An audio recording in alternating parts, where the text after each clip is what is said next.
Namaskar friends, welcome to Electronics Technology YouTube channel. Topic of Defense Technology News is Mitchell Institute report urges strategic investment to rebuild U.S. Air Force capabilities for future peer conflicts. The Mitchell Institute for Aerospace Studies has released a new report examining the future structure of U.S. air power in high-intensity conflicts.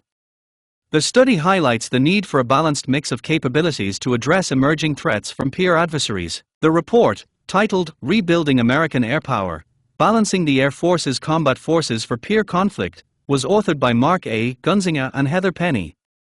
It is part of the Institute's research studies series focused on strengthening aerospace power.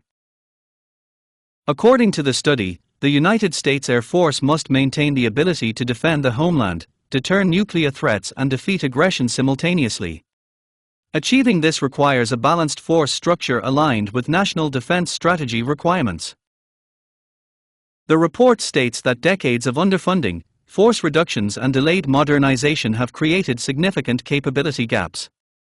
It argues that substantial investment is needed to address these shortfalls. The study notes that the Department of Defense and Congress have a once-in-a-generation opportunity to rebuild an air force that has a balanced mix of fifth-generation and beyond combat aircraft, autonomy-enabled uninhabited systems, guided munitions, and other advanced technologies needed to fight and win in the most stressing threat environments. It emphasizes that rebuilding effective air power will require strategic decisions about future force design.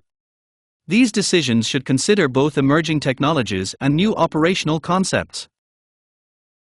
To support its analysis, the Mitchell Institute conducted a wargame examining alternative force structures for 2035. The exercise compared the effectiveness, survivability, and resilience of different capability mixes. The report states that recommendations were developed based on discussions among air campaign planners, strategists, and operators. These participants are identified as those most likely to be responsible for executing future air operations. The study highlights the importance of aligning force design with the demands of high-intensity conflict. It underscores the need to maximize operational effects in contested environments. The Mitchell Institute said its research studies aim to provide detailed and innovative perspectives on aerospace strategy. The latest report contributes to ongoing discussions on the future of U.S. air power. Do you like this video? Please subscribe, share, like and press bell icon for getting notifications of Electronics Technology YouTube channel, and for searching my YouTube channel please write at @Electronics Technology 50.